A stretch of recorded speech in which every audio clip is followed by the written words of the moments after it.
Okay, everybody. So if everybody at this point could just mute yourselves, that would be great. And we're going to jump in. Hello, Diana. All right, folks, welcome. I am so glad and so grateful that everybody's here. Welcome to our webinar, Reverse Recidivism, Heal the Human. My name is Rochelle Edwards, and I'm going to be your co-host tonight, along with my friend and colleague, Mike Nelson, who many of you may know.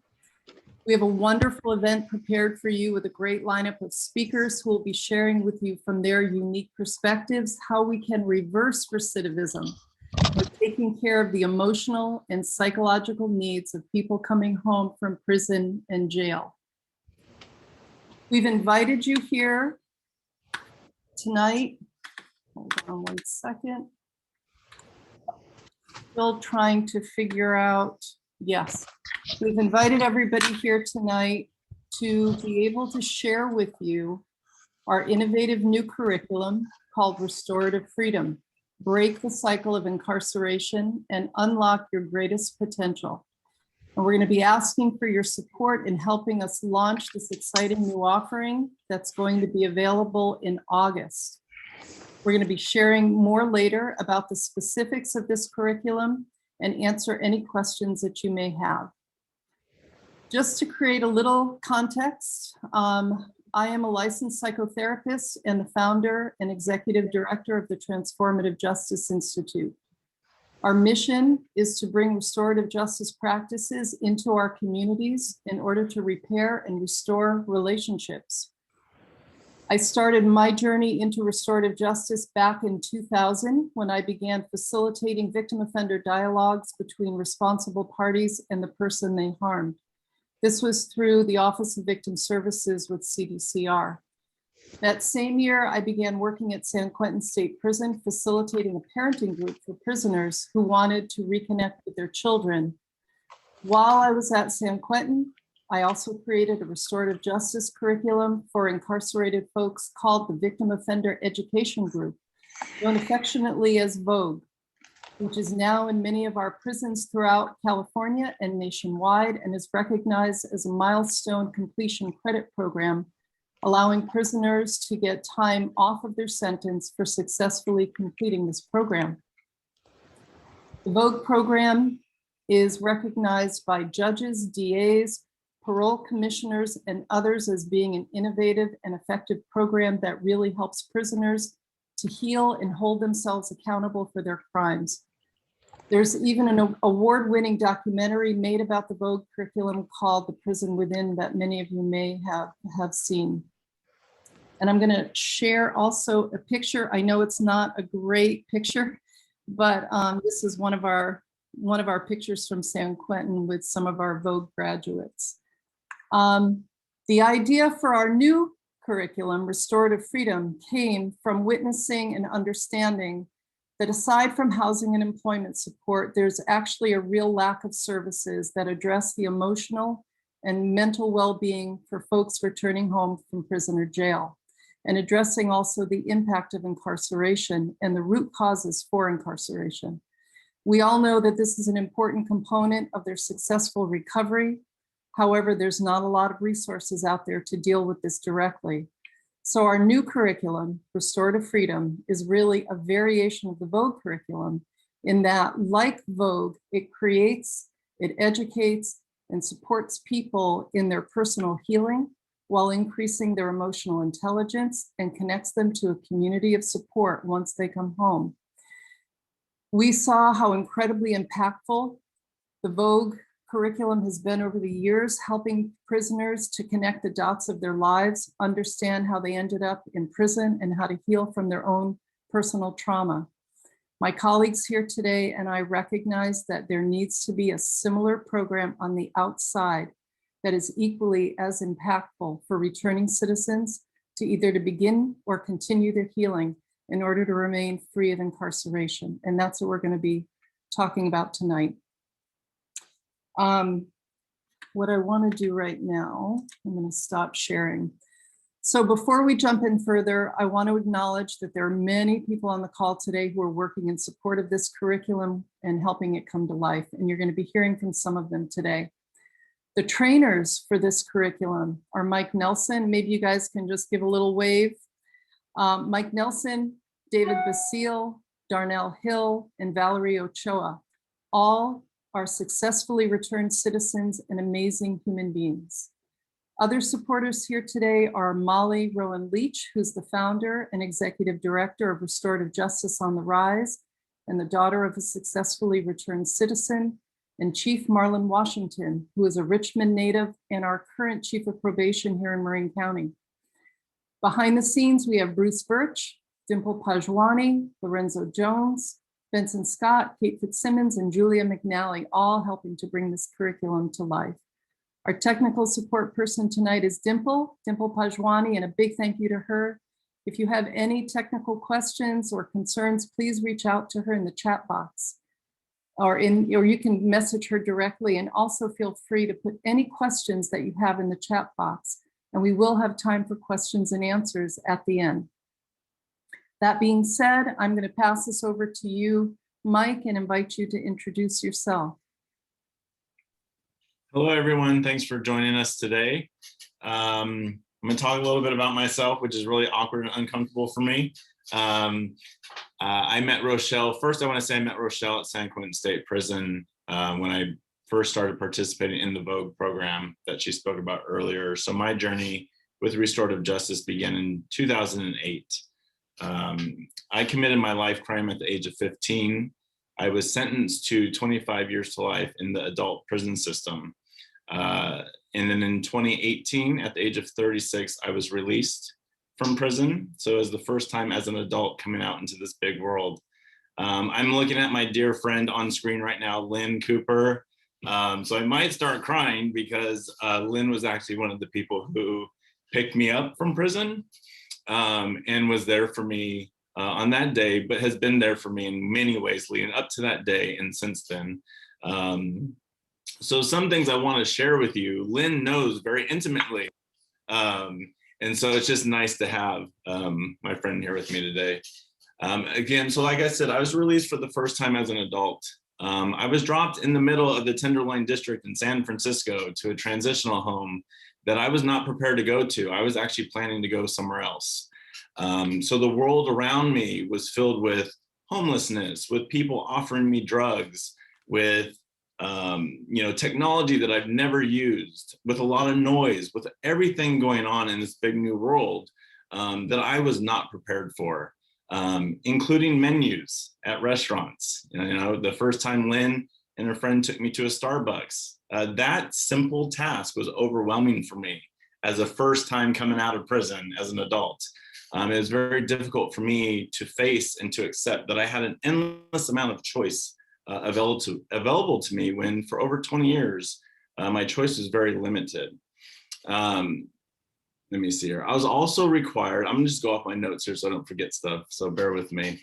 I was also required to meet so many expectations around me. I remember a very sweet card that Rochelle sent me before I got out of prison that says, you don't owe anyone anything. You don't owe anyone anything. And that really sat with me. And there were many times where I forgot that message. And so there were a lot of expectations that were placed on me based on my experiences inside of prison. So as a facilitator, I created programs in prison.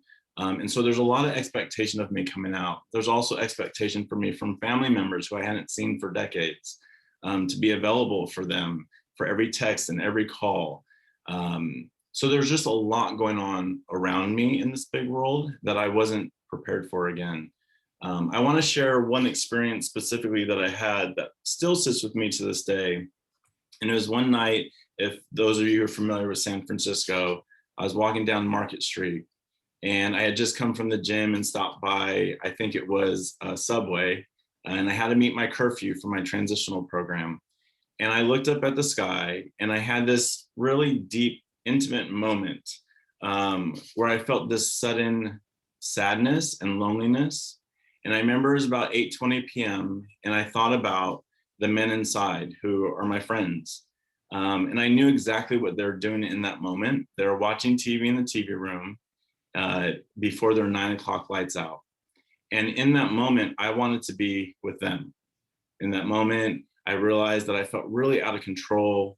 I felt like I was in a world that didn't feel familiar. I didn't feel accepted in a lot of ways out here. And that was my own narrative, and I was aware of that. But I just didn't feel a part of the world out here, and it just felt like too much for me. And I just remember thinking, like, I don't want to go back to prison, but I want to go back to what's familiar, what feels safe for me, what I feel like I have some control over. And in some way, I really appreciated the fact that I didn't have to make so many choices for myself and be so responsible that in ways that I didn't have to for 2 decades of my life. Part of the preparing for me to come out into the world, we have to, as lifers, prepare a board packet for the Board of Parole hearings. From getting transitional housing to employment to transportation to knowing your steps or having a support system. So there's kind of a cookie cutter of things that are expected of us to be able to present to the board. There's some of the things that I mentioned earlier and so much more that process cannot prepare us for. It cannot. We have to experience life in order to know what it's going to challenge us with, what we're going to be faced by. But I will say that what did prepare me for all the places of vulnerability, for all the experiences I had coming out where I was impulsive, where I was irresponsible, where I was promiscuous, in a lot of ways, the program like Vogue, the Victim Offender Education Group, and others like it, the inner work is what really prepared me for all the unknown variables. And like this program that we're going to talk to you about today, for people like me who had programming, and for others who don't have access to programming while they're incarcerated, it either can help us continue on our journey of healing and restoration, or it can create a foundation, the starting point, if you will, for those coming out, to have a system or a support system or a place to go to where they feel safe to explore those inner parts of them that need support, that need love, that need somebody to walk with them through this new chapter of their life. So I'm excited to be a part of this because I know firsthand how it feels to make the big transition from incarceration to this big world out here, and the support that I needed. And I'm seeing some faces here who have supported me, and the work that's required of me to continue as I come out. The work didn't end inside prison. And so I'm excited that there is something here available for folks to have that. Beautiful. So, Thank you, Mike. thanks. That And was- so next I'm gonna invite David and or Darnell to share a little bit about themselves, friends of mine who I knew at San Quentin State Prison.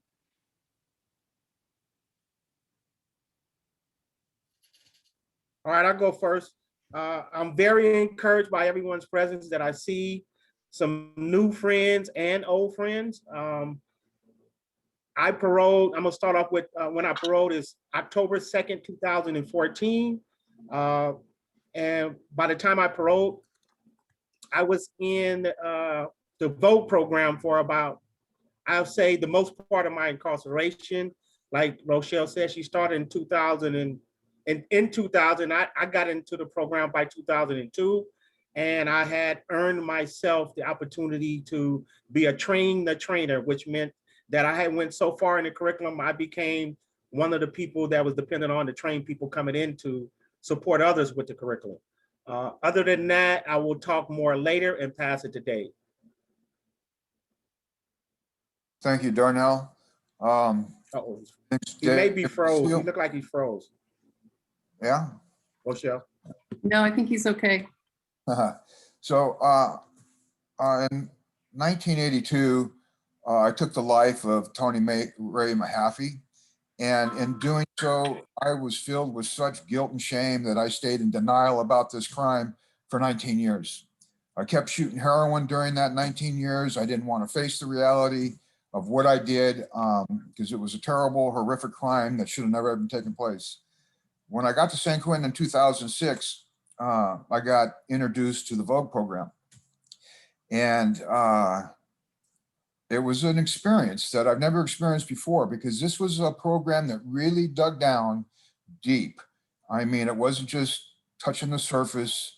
about my drug addiction. It went down deep about what are the underlying causative factors of my addiction. And I realized that shame and guilt played a big part in keeping me down, if you will. I was very, very fortunate to be able to have the daughter of the woman that I murdered come to San Quentin and do a mediation with Rochelle doing the mediation. And there was the breakthrough. This was 2007 when Michaela felt her heart sprung with forgiveness towards me. And, you know, while we're incarcerated, we never have that opportunity to see our victims and apologize, show any remorse at all because of the way that our punitive system is. Restorative justice is the complete opposite. It brings the parties together. We want to promote healing. I'm very, very excited about this new curriculum that Rochelle is introducing today, because I think it's going to pay big dividends on the outside to be able to connect with people that experience the type of challenges that Mike talked about. I know that when I got out in 2014, we had a little lifer network out there that kind of gave me the game on, hey man, get your driver's license, get your social security, get your GA, get your EBT card, so on and so forth. A lot of people are getting out. They don't have the ability to have somebody there to support them along the way to show them this is what worked for us. The three speakers here today are pretty much has made success out of the transformation that took place inside San Quentin. I'm really happy to say that I've worked with Darnell and the Squires group. I worked with Mike Nelson and the Squires group. I know how they have the ability to gain trust and connect with individuals. I know that I've been blessed with that same gift. And I look forward to being able to do service work to the community in order to give back for all the damage that I did during my days before I went to prison. If there was anybody candidate for the 3 strikes and you're out, it was me. And I'm very, very amazed that I got paroled after 31 years, 32 years actually. And I attributed a lot of that to holding myself accountable for what I did and being able to talk about my crime, which I couldn't do before because I was so riddled with shame and guilt.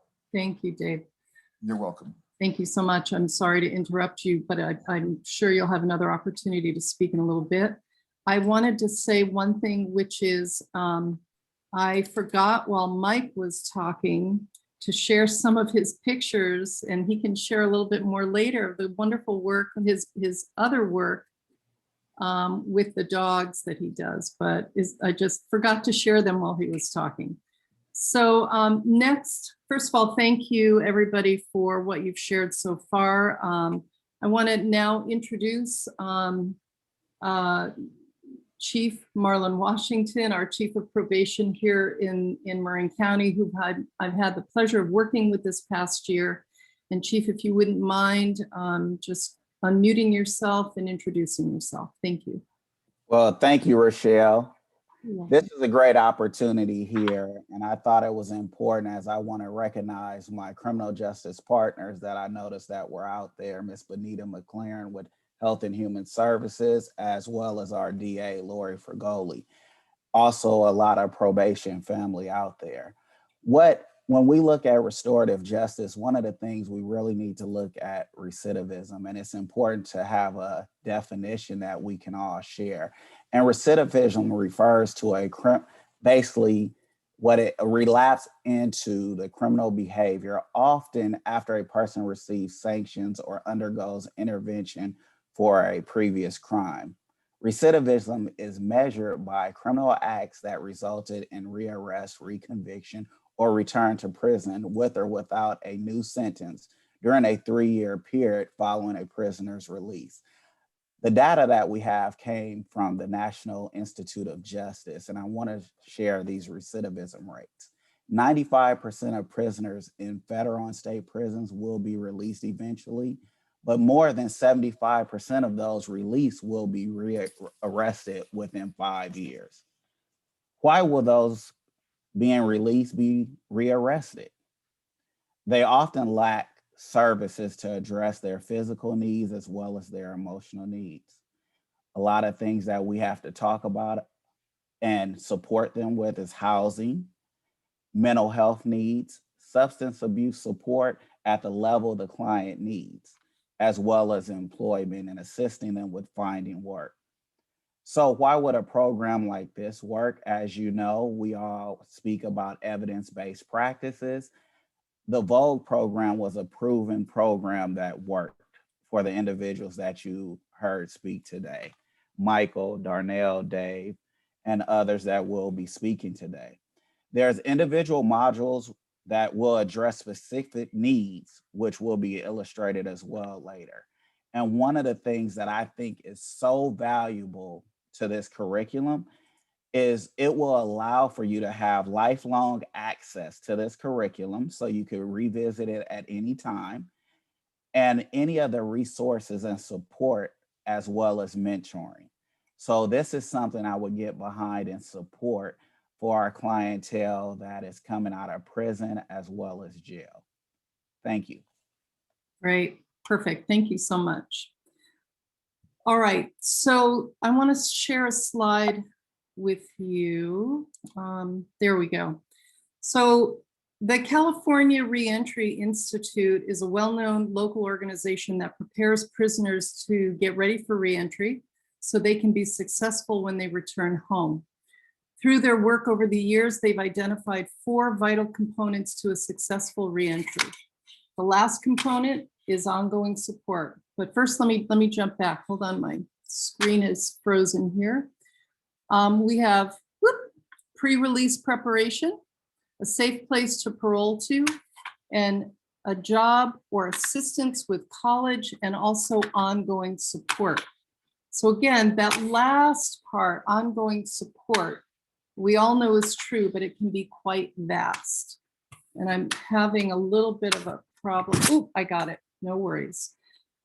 So this is where our program comes in, to begin to address the identified needs of emotional and psychological support for people coming home.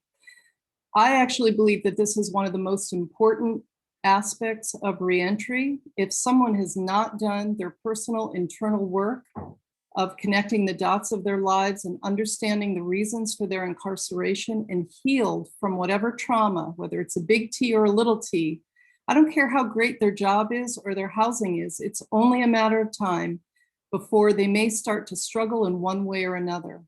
And if they don't have a place to go to normalize their experience and to get the support they need, they run the risk of recidivating. So Mike, I'm going to invite you just to talk about this next part, what are the needs of returning citizens? Thanks, Rochelle. So with restorative freedom, we address the following needs. To be in community and feel a sense of belonging. So I talked about that a little bit in my story, how important that is for us coming out, that we feel that we belong. In a lot of ways, we come out with this narrative that we don't belong, that people are going to know that we're incarcerated. So we're going to have like this big sticker on our forehead. To address the impacts of incarceration and other historical trauma or life disruptions, to be able to connect those life dots to what led us to commit our offense or what led us to being incarcerated, so that way we can disrupt those contributing factors. To learn how to regulate emotions and manage triggers, addictions, and negative behaviors.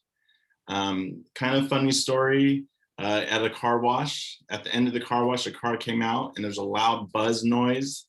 It sounded like a prison alarm. I slammed on my brakes, not knowing that that was gonna trigger me, but it was really real. And in my body, I started sweating, my heart was racing. And so in those moments, learning how to regulate, how to be aware, how to be with those feelings when they come up. To identify root causes of impulsive behaviors and tools to manage them. I told a really embarrassing story to the folks here that I spent almost $2,000 on face creams in San Francisco because the people were really nice to me and they treated me like they wanted to be my friends. And even though there's something in the back of me that knew that there's something off, I still went ahead and bought the creams and then did a lot of work around it afterwards, and fortunately had a lot of support to help me through that process. to be able to contribute to society once again and have their humanity restored. So as Dave was speaking to, for a lot of us, making amends, to giving back, to restoring the harm that we created, it's a big part of our journey and our healing process. And so for a lot of folks coming out, it's such an integral piece for their what we call success. And then, so what is restorative justice? I recognize a lot of you on here. Some of you I don't. So I know that some of us are, versed on this. We're aware of what it is. But for those of you who are new to this conversation, restorative justice is a philosophy and a social movement which provides an entirely new way to understand the impacts of harm and crime, the relationship between the two. RJ, also known, has deep roots in indigenous cultures and practices. This is not something new. The practices have been around a very long time. And so we're using it, we've been using it now in the criminal justice system as a different approach to addressing harm and crime.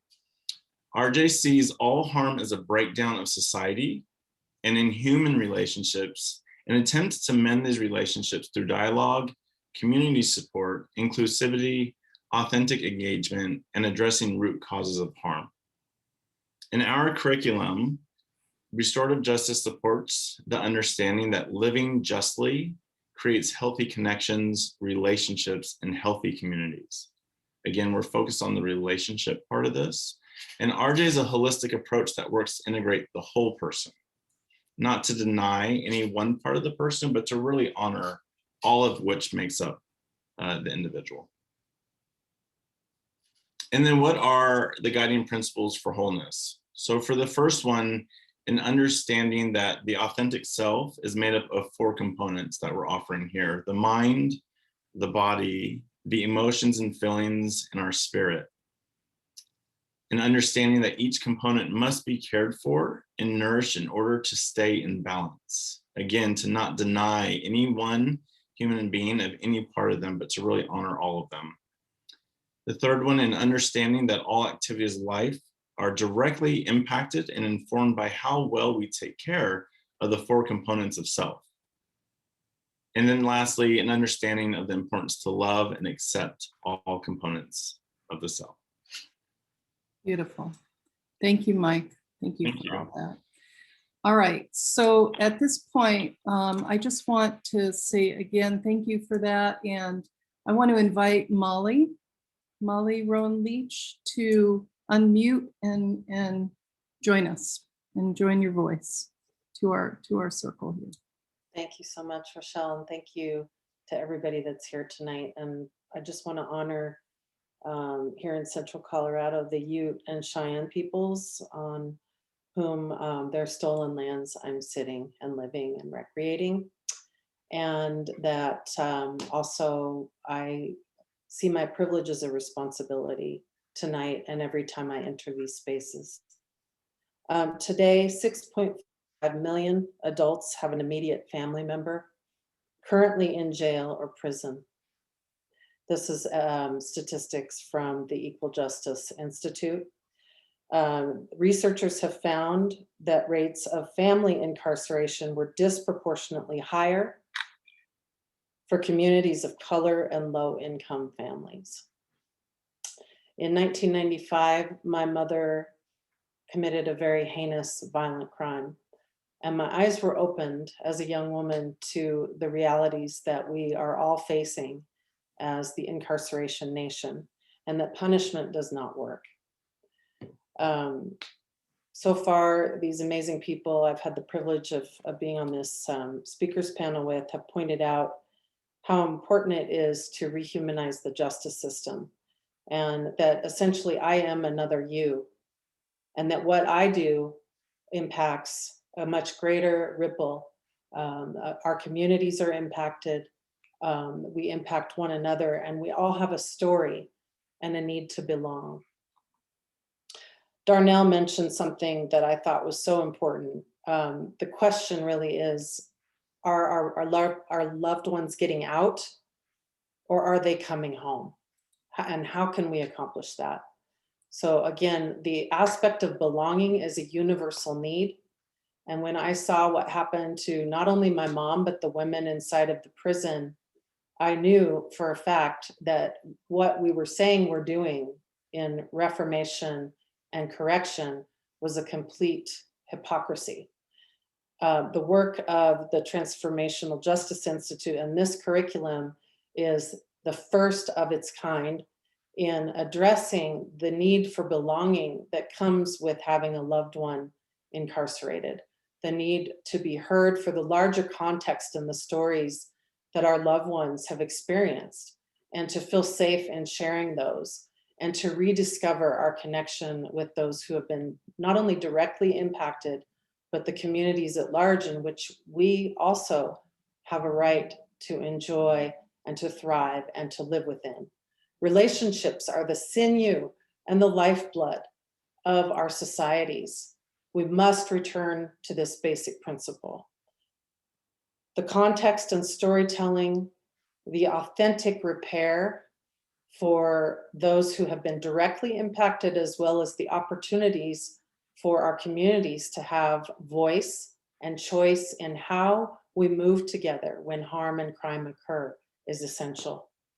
And finally, again, support for loved ones, to destigmatize the relationship with a formerly incarcerated person, and to give them a bridge to welcome back into our societies, knowing that they too have a spark and an authentic offering to give back to this world, that we must honor that. Finally, it's our responsibility to interrupt violence. We are here in this precious moment in this world for only a short time. May we all interrupt the violence and the harm, epigenetics, intergenerational wounding. May we take this opportunity to restore and transform instead of pass it up the line to our children and their children. Thank you. Beautiful. Thank you so much, Molly. Really appreciate that. Okay, folks, so let's take a dive into the curriculum. Here are just some foundational basics. Participants will have access to the curriculum at any time they choose. The curriculum consists of 7 pre-recorded videos of the trainers that you have heard speak here today, and myself, addressing specific relevant topics in each module. The curriculum is sequential, meaning it builds on itself, and each module is approximately 30 to 40 minutes long. And all someone needs to do, they can access this on their phone, their laptop, tablet, iPad, or computer. And so I'm going to give you a taste of each of the modules right now. So module 1, Welcome Home, Discovering and Creating Your New Freedom. We explore the reality of life after incarceration, and we begin to set people up with what they need from the very beginning of their reentry. We help to normalize the flood of emotions and sensations that they might be experiencing, help them identify some of the challenges that they have and the tools to address them. And we help them to begin to create new intentions and values for their life. Number 2, the prison within, breaking the cycle of incarceration. In this module, folks will begin to understand the difference between a limiting mindset or a fixed mindset and a growth mindset. They'll learn how their past experiences may have led them to have certain beliefs about themselves which contributed to their incarceration. Specifically, we're going to be looking at inherited belief systems, values, again, mindset.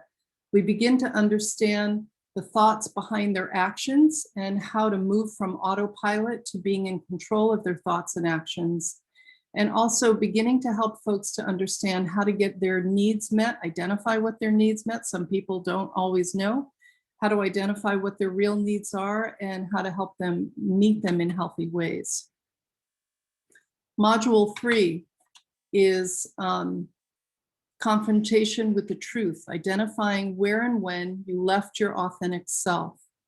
So in this module, we help people to begin to identify their own story of personal harm, challenge, or struggle, societal structures that impact incarceration rates, and personal decisions that led them to become incarcerated. We tackle the impacts of developmental trauma. We understand the crippling impact of shame.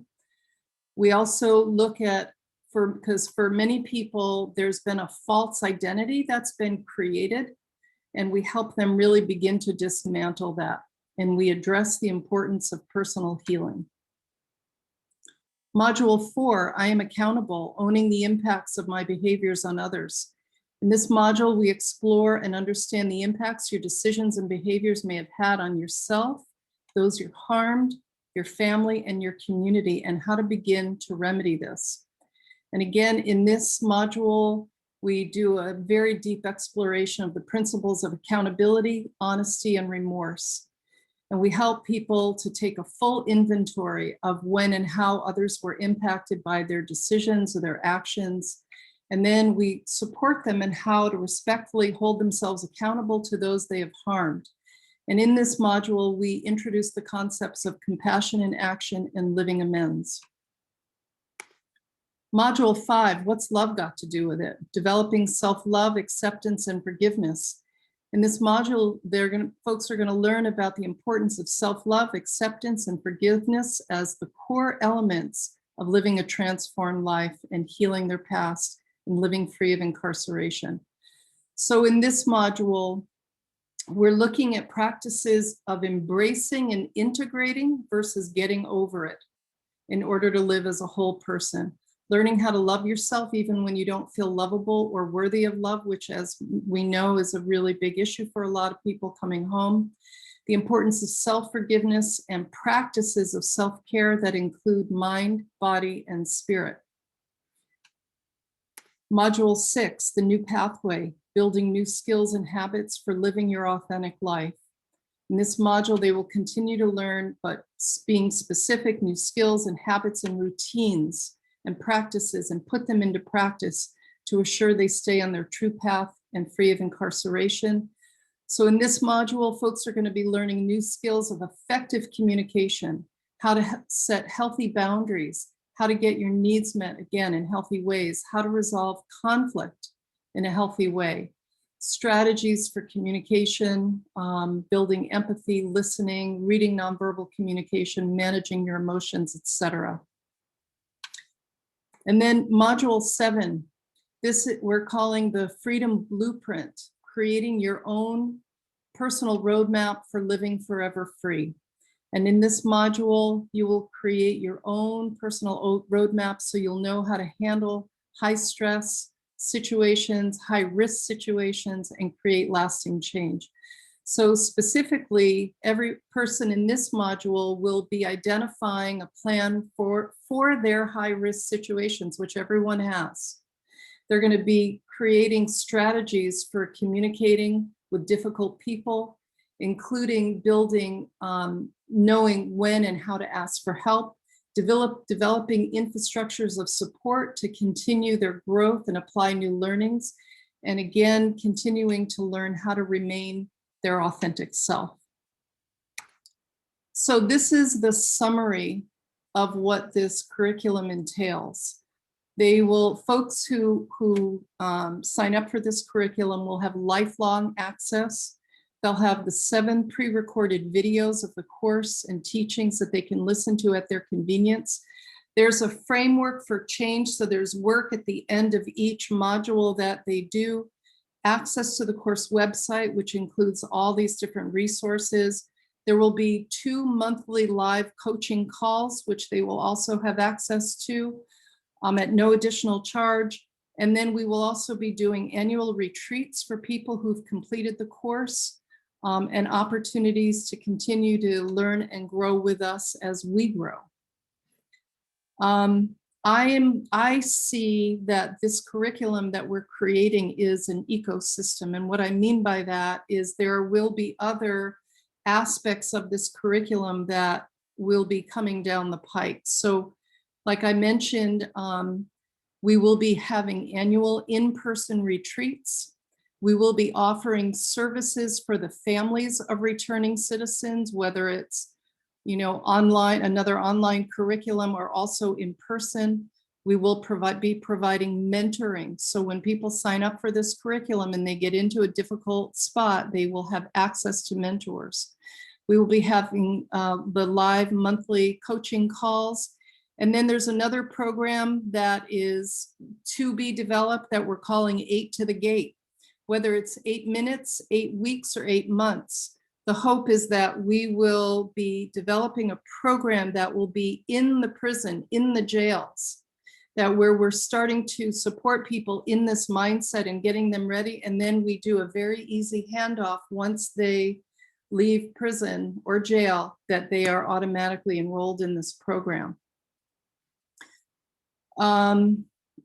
Okay, so a little bit more about the curriculum. The curriculum, as I said earlier, will be available August of this year, so the month after next. The cost is $199 to $249 per person, depending. For organizations that want to purchase this for their people in bulk, that there's a discounted rate.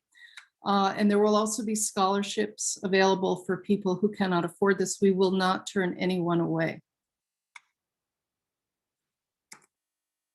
So how you can help is please share this information with returning citizens and any individuals or organizations who work with this population.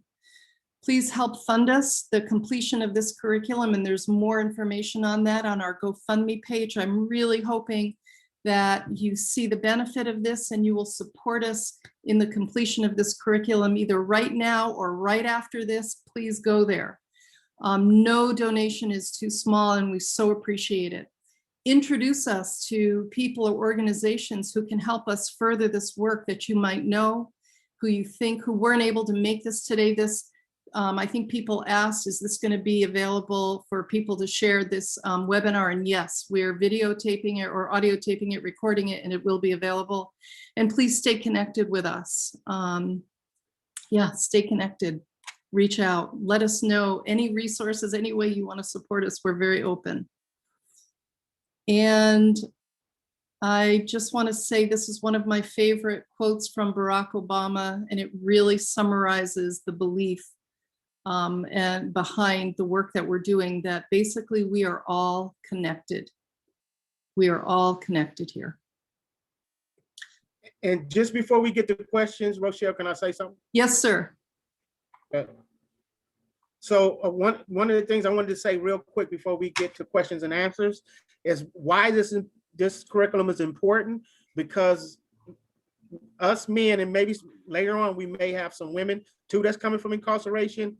The important thing is that most of us know what it looks like for somebody to get out for 6 months or 30 years, right? A lot of people in society, no matter what skill set or education level you have, sometimes can miss things. One of the skills that we offer is the insight to get people to have that sense of belonging and get people to understand the difference between getting out and coming home.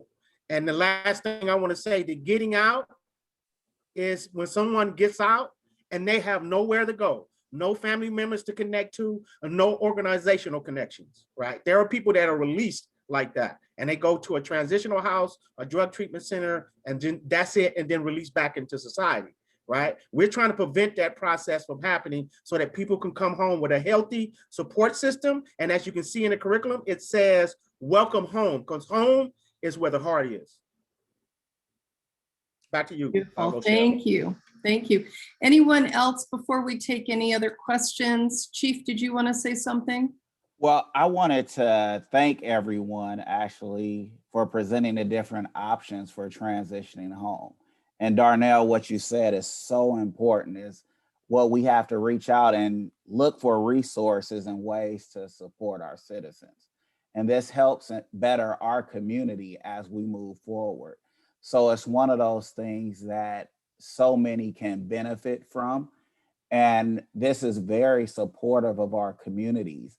And with this being a virtual situation online, you could be anywhere in the world and actually get these services. Right. And I really like the fact that you have the 2 monthly live calls to connect with people. and Darnell, Dave, Mike, you know, sharing their stories of what they gained from this and those challenges and actually just bettering themselves. So I really look forward to you guys working and picking up this curriculum for our community to better our citizens and our people. Thank you. Thank you, Chief. Any questions? I think this is the time. Dimple. Yeah, Rochelle, I wanted to share one question that came up a little bit earlier when you were talking about recidivism. And the question was, are we going to be looking at or measuring other outcomes beyond recidivism to see the success of the program? And specifically, this was in the context of thinking about subpopulations, for example, those that won't be leaving prison, and what other outcomes could be measured to view success.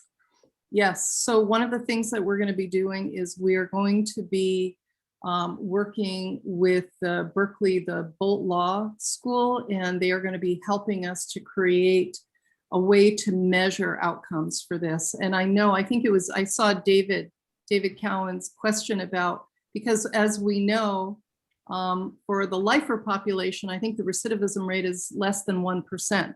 But why is that? It's because most of them have done some incredible programming in order to become suitable for parole. And they've done the work. A lot of them have done the healing. And so all I can say is, yes, we are going to put together some way of measuring the impact of this program. I can't speak to it as fully as I'd like to at this point, because that is still in the process of being developed, but we will be doing that. But I'm also, David, if you have a question about that, and if you have any thoughts, please connect with me. We can share more. Yeah, I wanted to, I was reading some of the messages in the chat room, and some people are hitting the nail right on the head. Like, you know, is this just for people coming out of prison? Can it be used for youthful offenders coming out of prison? Look, I'm going to say that, yeah, there's some common denominators that tie us together inside prison. Dysfunctional families, divorce rates, you know, a lot of abuse in the home. But during my experience, and even working with the kids through the Spires program, I recognize that the one thread that ties most of us together are traumatic events that happen in our life, which change us. You take that circumstance that happened, you put the thought and feeling behind it, and behavior change. And this I believe with all my heart. And I say this, even when I got out, we started a Vogue curriculum for the trainers. These people don't even have a felony. And we found that there was a lot of benefit to run them through the program because there was things in their life that they had just not ever reconciled. And it was disrupting their marriage, it was disrupting their work. So I just want to say, yeah, we're pinpointing or we're targeting an audience of people that we know that are coming out of incarceration that definitely need this help, definitely need this support. But I don't want to just limit it to that. I believe that everybody probably has a way to go through this program that's going to show a benefit one way or another. Rochelle, I have a question.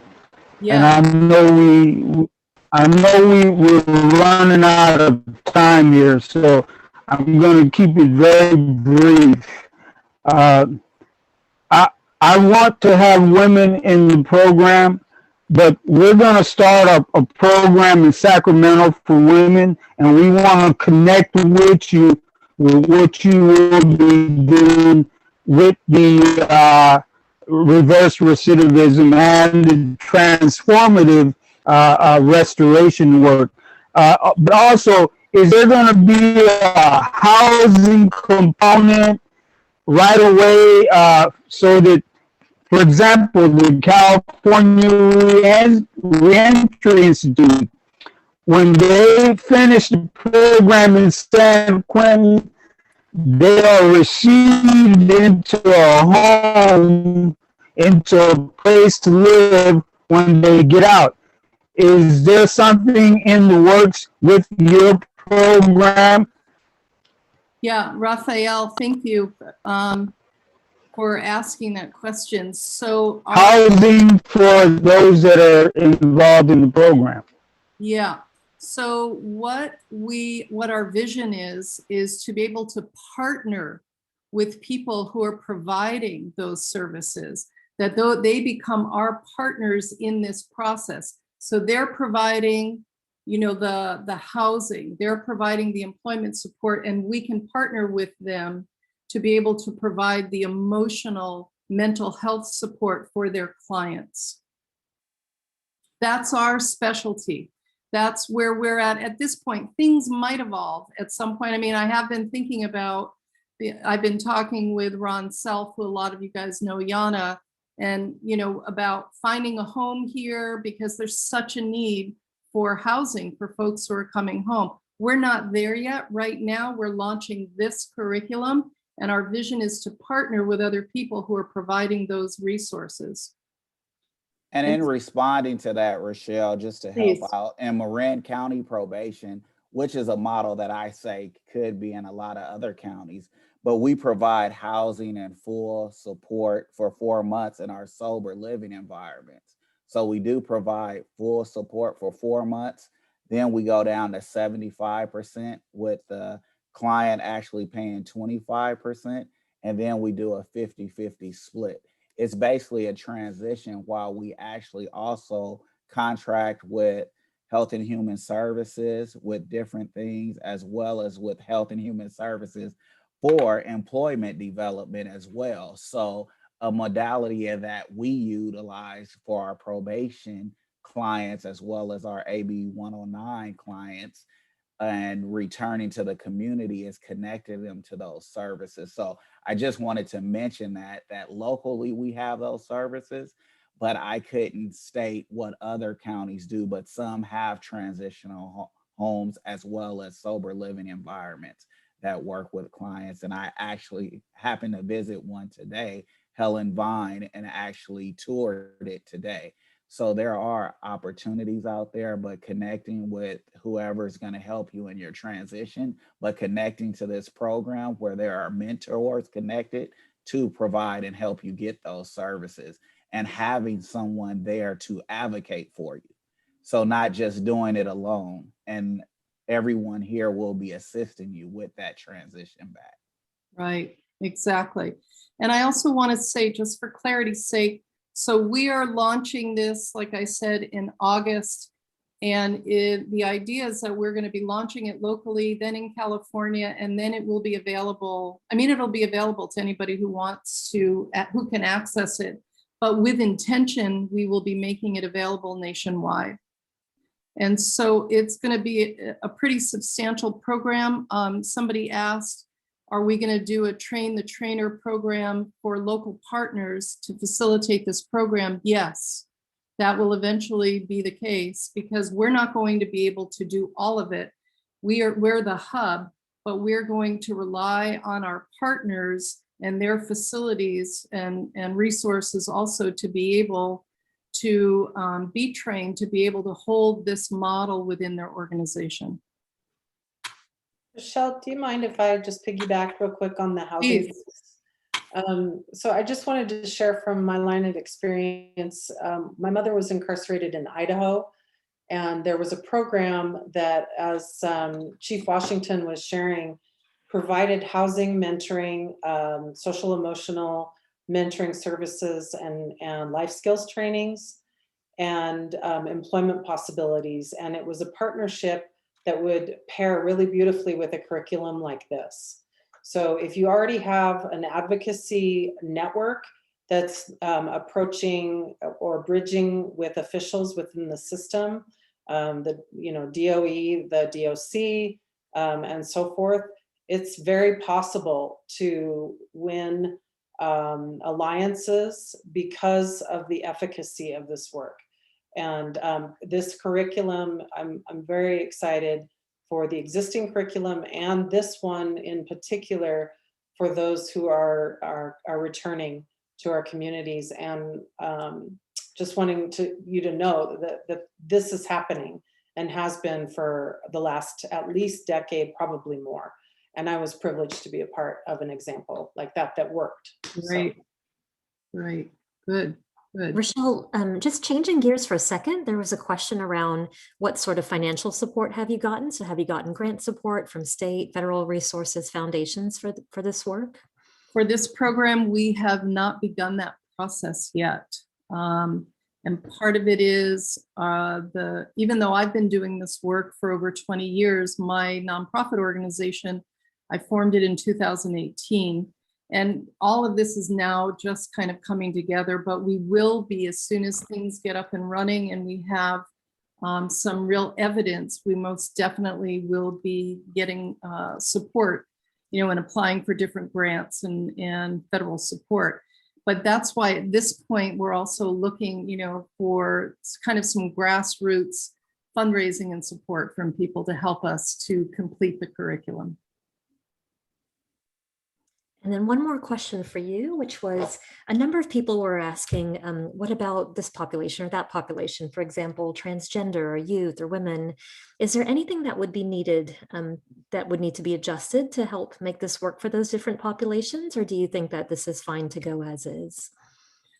Yeah, I think that that's a great question. Definitely for youth, it would be a very different curriculum. It could have the same essence, but for youth, it would be different. But for transgender populations and special populations, I think that the way that we can incorporate the needs for folks would be to name it in each of our modules, to be able to call it out and really name it and talk about the importance of, just the different populations and how this can be applied. The curriculum is still being developed as we speak, so it's not complete yet.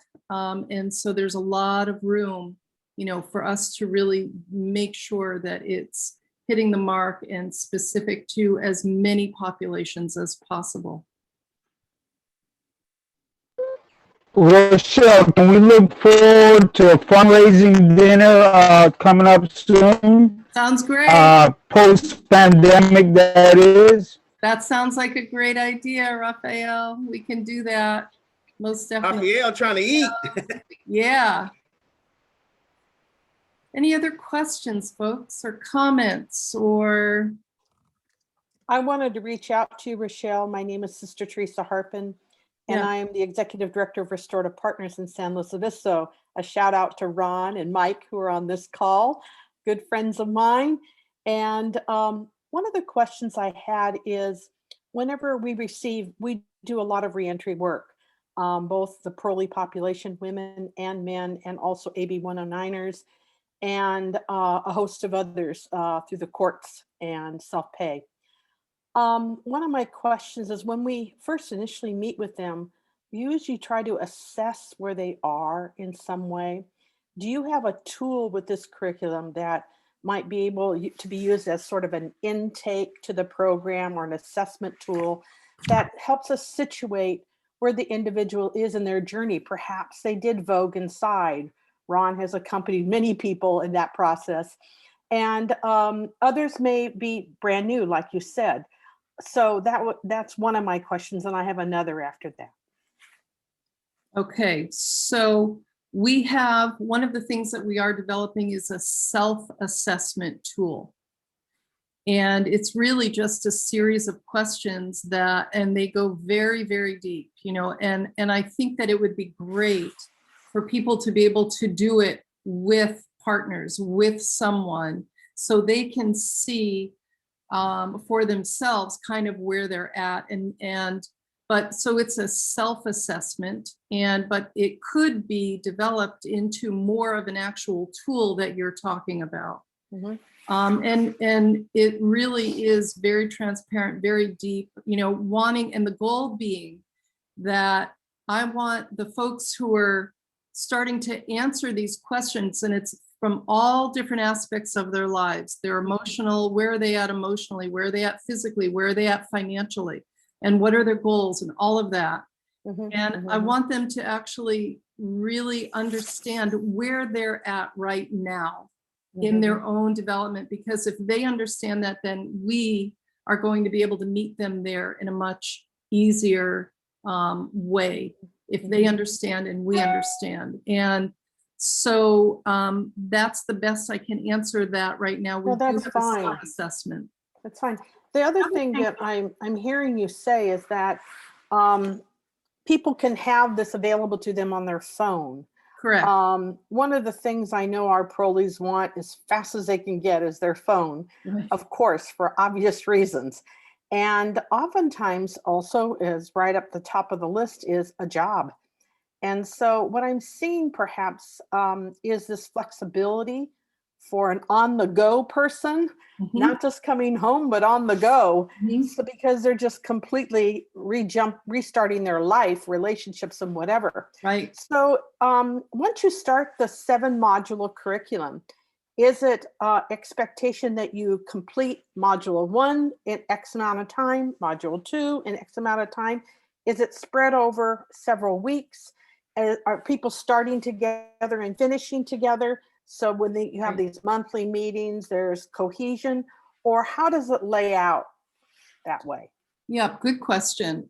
So we will make recommendations, and we want people to be able to digest the information at their own pace, at their own rate. And so there might be some people who move through things quickly, some people, because maybe they've done some of the work and, they're just in a different place, and some people are going to move slower. So this is not like a cohort where you're all moving together at the same rate. It's really individual, and we will make recommendations at the beginning. So what I would love is, and I don't want people just to breeze through it and say, oh, we've completed it and now we're done. We're trying to figure Correct. out ways to actually hold people accountable for the work that they're doing in it. That's also still in process. And so the recommendation is that you do 1 module a week or maybe once every 2 weeks, and you take the time to do the reflective exercises and integrate the work. We also will make recommendations that people have support, that they have somebody that they can talk to about what this process is, because Correct. it's going to bring up stuff for them. And we don't want them to go through it alone. And if they don't have that, they can have mentors in our program who can help them. That's great. We have a pretty deep mentorship program. I'm wondering if a mentor and a returning citizen could do it together. Yes, absolutely. Absolutely. We should connect more. Yes. Rochelle, Yes, I've thank heard you. about your great work over the years. So good to finally connect. Thank you, Well, Rochelle. for those of you guys that want to look in the chat, we do have the information with regards to the GoFundMe. And at this time, Dimple actually had to go for a board meeting. So I'm assuming her position right here and guiding us through this. I don't see any more questions or any hands raised. So at this time, Rochelle, I'll turn it over to you for the closing. Okay, great. So I want to be very respectful of people's time. And so we are going to end. If people have any additional questions, please feel free to reach out to me. I know that Dimple put my contact information in there. And just a big thank you to all of you for being here today, for taking the time, and really just an amazing grouping of people, and so appreciative. And I will stay on the call if anybody has any additional questions that they want to ask me directly. I'm going to hang out for a little bit. But thank you all for being here. And I really do hope you support us and the completion of this curriculum. Please take a moment, if you feel moved, to go over to the GoFundMe page. And thank you. Thank you. And for those of you guys that asked for a recording of this, it has been recorded, so it will be able to be shared out. Thank you. Right. And we will be sending out some additional, after this, we'll be reaching back out, letting you know when things are launching and all of that. So, you'll be getting some follow-up information from us. Good to see you, Richard. Richard Poma. Richard Poma. You're on mute.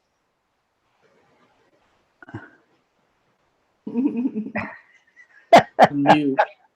Hey, there we go. There you are. Good to Hello, see you. folks. Hey, Hi. thank you. Rochelle, I want to thank you very much for inviting me, and I want to thank everybody there that showed up. You know, that's what we need out here. That's what the people coming out need. And I'm real appreciative to all of you. And I thank you all. Dave, my neighbor, love you, Dave. Hey, brother. You know, and it's been a beautiful day here. I've been working, I've been cutting wood and just enjoying myself, driving my tractor, and I've been just having a blast, man. Every morning I wake up and I look out there and I see that free world. I thank everybody for helping me become who I am today. So thank all of you. Thank you, Richard. Good to see your beautiful face. Thank you, and vice versa. Thank you, sir. You still look like a young teenager, so thank you. Rochelle, you're the champion. That's your handle now, the champion. The Thank you. champion of the formerly incarcerated, the champion of those who are in trauma and suffering. I really love what you're doing, and I look forward to supporting this program and connecting with other programs with you. Perfect. Thank you, Raphael. Thank you, everybody. Joe, Thanks. this is really amazing. Who just said that? I said that. It's That really, was Lori. Hi, Lori. really impressive. Now I know what you've been doing with all your spare time. Right, right, right. And I would be remiss not to mention my assistant chief, who was actually on the call as well. Yes. Thank you, Mariano. Yeah, thank you, Chief, and Mariana, for Rochelle. being here. Very well done. Very well done. Very impressed. Inspiring. Thank you, folks. Thank you for your support. All right, everyone have a great night. Everybody, yeah. Oh, wait, we already did. Rebecca, thank you, Rebecca. Bye, everybody. Thank Talk you. to you soon. Hey, Rochelle, I was going to stay on for a second. You Yeah. can stop the recording now too, Rochelle. Oh, thank you. I have to figure out how to come over to my for some reason can't get there yet, but I'm getting there. You could go down to the bottom where it says record as you. Yeah, no, it's my there we go.